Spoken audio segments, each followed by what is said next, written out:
Chapter 2. The funeral was on Sunday in a small chapel at the cemetery. Well over 100 people were there to say goodbye. My mother would have liked that. She loved people and crowds. After the service, we walked by the open coffin. I looked at her for a long time. The bandages were gone now, and she looked peaceful, but nothing like she had looked in life. I kissed her on the forehead and walked out into the lobby, then through the glass doors outside. I didn't want to talk to anyone. After the funeral, several people came back to our apartment. They milled around, eating the catered food, talking quietly. I wanted to be alone, but Sam said that I should stick around and talk with people. Jacob, they're here to honor your mother and to be here for us. I suppose he was right, but I still wanted to be alone. I stood by the window in the living room watching my mother's friends and wishing my father was with me. I needed him. We tried to reach him by cable and phone, but he was out in the field and no one knew when he would be back or even exactly where he was. He would have been here if he had known. The front door opened and Bill Brewster, a friend of my dad's, strode into the room. It had been at least 2 years since I had seen him. When he entered, the room grew quiet. He was a tall, good-looking guy with long, shaggy hair. He wore blue jeans and a red Gore-Tex coat. He was a field biologist and looked out of place among so many university professors. He reminded me of my father, who never looked quite right in our apartment or in the city. But put him in the woods, and he looked like an old tree that had always been there. My spirit lifted somewhat when he came in. Sam walked over to him and shook his hand, and the talk started again. He talked to Sam for a moment, and then he spotted me and came over. "Sorry to hear about your mom," he said uncomfortably. "Thanks." He looked around the room. "I don't know anyone here." "Friends of my mom's and Sam's, mostly from the university." "Where's your dad?" "He's out in the field. We weren't able to reach him." "Really?" "Nobody seems to know where his camp is. They tried to reach him by radio, but there was no response." "I'm not surprised," Bill said. "He's in a pretty remote area, and he moves around a lot." "Do you know where he is?" "I was in a new study area a couple of months ago. I imagine that he's still in that same general vicinity." I was excited by the news. "Could you show me?" "Sure," Bill said. "Do you have a map?"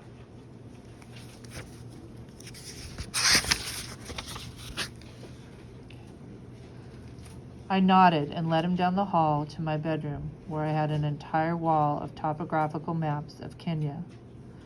Whenever my father wrote a letter about where he was, I marked it on the map. It helped me to feel connected to him. Sometimes I'd stare at the maps and calculate what time it was in Kenya and imagine what my father might be doing at that moment. "I'm impressed," Bill said, looking at the wall. "You've got better maps than your dad does." He turned to the opposite wall, which was covered with photos of my father had sent me. "Your dad was always photo happy." He walked over to the wall and pointed at a photo of me with a tranquilizer rifle at the zoo with my dad. "I remember this," he said. "Didn't he let you dart a couple of fallow deer for him that day?" I nodded. "Yeah, I remember. You made a good shot, and he was proud as heck about that." He laughed. "It's ironic. A lot of fathers are so proud of their sons when they kill their first deer, but your dad was proud when you immobilized one." I remembered it too. It was one of my best moments with my dad. "He got in trouble for it," I said. "That's an understatement," Bill said. "The zoo almost fired him. They frowned on 12-year-olds darting their animals.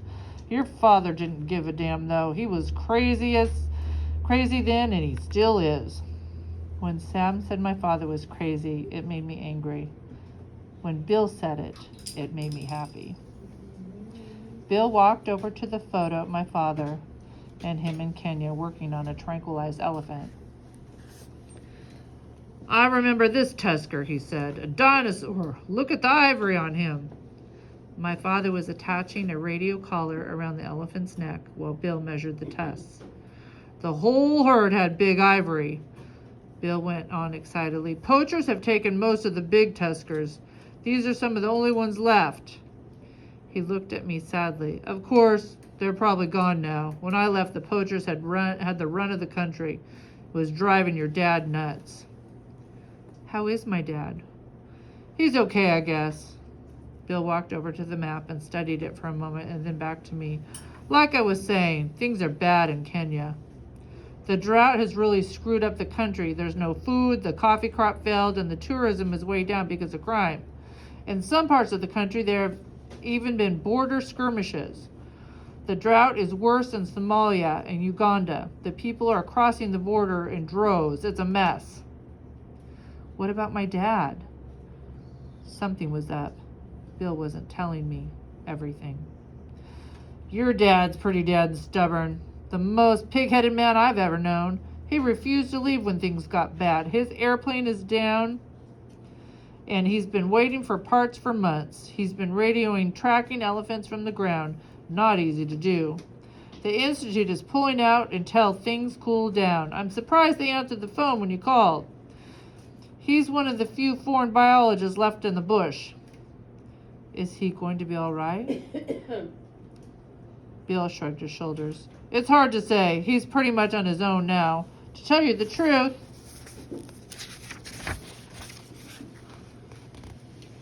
Jake, one of the reasons I came here today was to see if he pulled out. I was hoping he'd be here.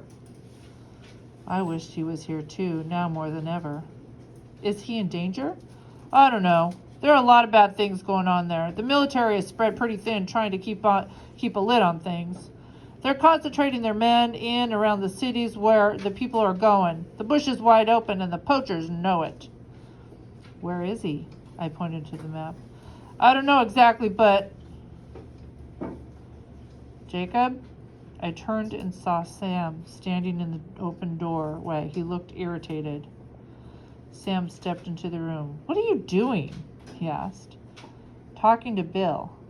I see that.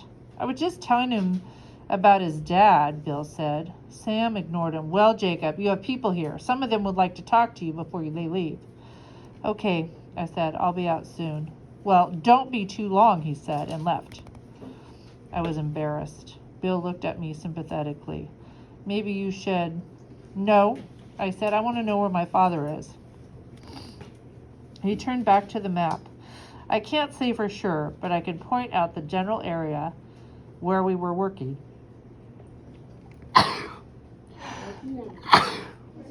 Thanks.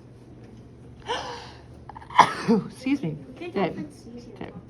It's near the Tanzanian border, about here. He pointed to an area called the Nergumen Escarpment.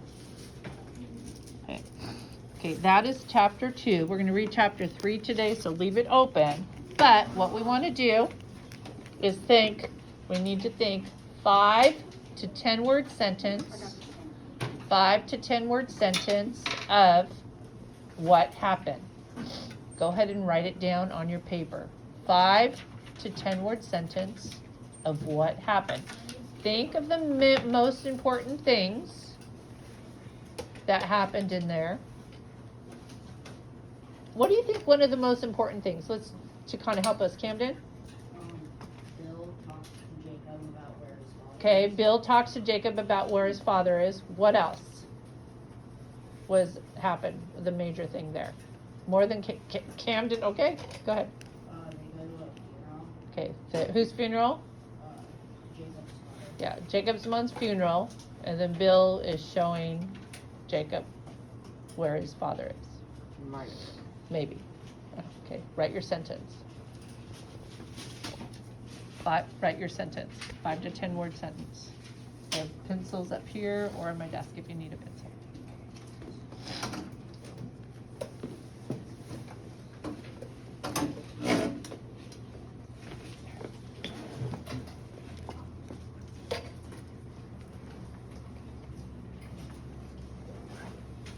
Does anyone finish their sentence? No? Parker, what do you got? How long is the sentence again? 5 to 10 words. It has to be no more than 10, but at least 5. So I got one. Okay, what do you got? Bill is showing where Sam might be. Okay. Should we include his mom's funeral, that it's his mom's funeral?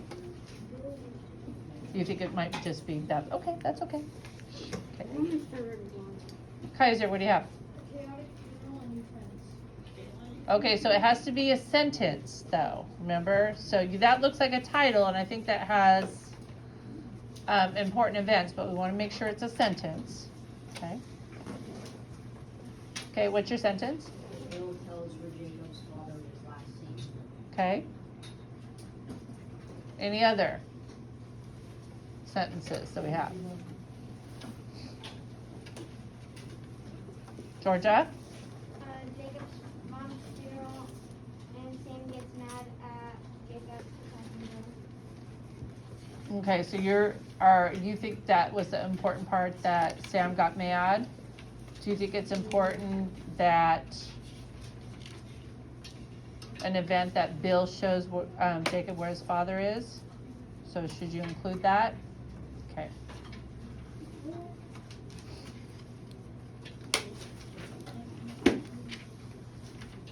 What?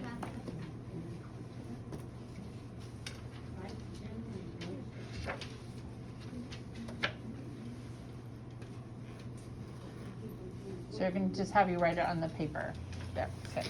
Okay, now we're going to do a reader's reaction. This is 3 sentences. It could be more than 3 sentences of your thoughts of what happened. 3 sentences of your thoughts of what happened. So it could be about the characters' actions, what you think about the relationships between the characters, predictions you could make.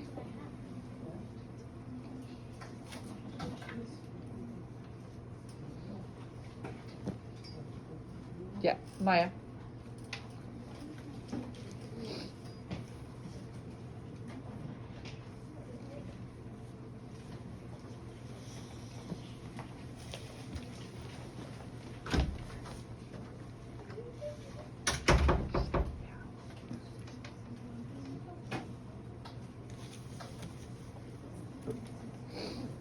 Okay, do we have, does anyone have one reaction you had to this chapter? Ken, what's one reaction? I think that Sam thinks that Jacob is like annoying and he doesn't like him, but Bill kind of understands what he's going through and Oh. wants to pathetic. So do you feel like Jacob's just like or Sam's like not really understanding, but Bill? Yeah, I feel like usually when they're in that situation, I feel like it's kind of like a big brother or like a stepfather. Uh-huh. I like the use of description. I mean, dialogue. They do a good job they kind of do dialogue different. They group it, they cluster it together and have conversations in it, which is kind of interesting way to do it there. And they did, and a lot of description too. Okay. Any other readers' reactions? Any other reactions?